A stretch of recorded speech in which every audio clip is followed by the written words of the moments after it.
السلام عليكم متابعين مطبخ درة. إن شاء الله اليوم راح نسوي تمن الباقلة أو مطبق باقلة على الطريقة العراقية الأصلية. تابعونا. المكونات: عندي هنا تمن نقعته قبل نص ساعة، وباقلة مفلسة، وعندي دجاج قطعته قطع صغار حتى يعني يستوي أسرع، وأكيد شبنت. وبهاي الوصفة الشبنت لازم فرش.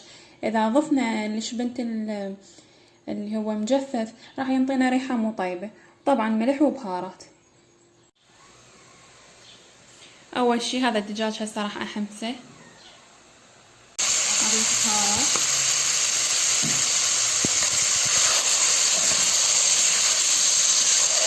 شوية على ما تفتك البهارات شوية تطلع ريحتها. هسه اضيف الشبنت، كمية كبيرة من الشبنت. هسه بعد ما حمس الشبنت ويا الدجاج راح اضيف عليه التمن. هسه اضيف ملح،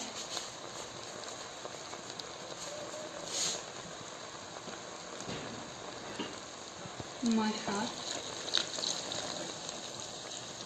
مو لأن دجاج اضيف ماي حار هواي، نفس الكمية العادية اللي ينطبخ بيها التمن كل مرة. هسه اهدرهم سوا عفوا على نار عالية قبل التهدير لحد ما ينشف التمن. هسه اضيف ملعقة اكل دهن، بعدين اضيف هسه بعد ما طلعت ريحة الباقلة شوية بهارات وملح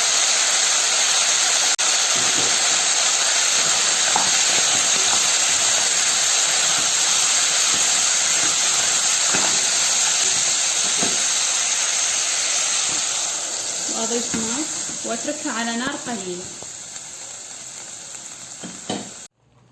هسه هاي الباقلة بعد ما تقريبا استوت، وهذا التمن بس نشف مايه بعدني ما مهدرته. هسه اضيف الباقلة للتمن واتركهن يتهدرن سوا.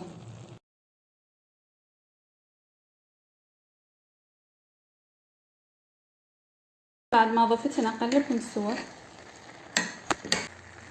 على نار قليلة، اتركهم يتهدرون. مجرد ما ينشف التمن يعني خلاص الدجاج استوى، لان احنا مقطعينه قطع صغار ما يحتاج وقت على النار هواي.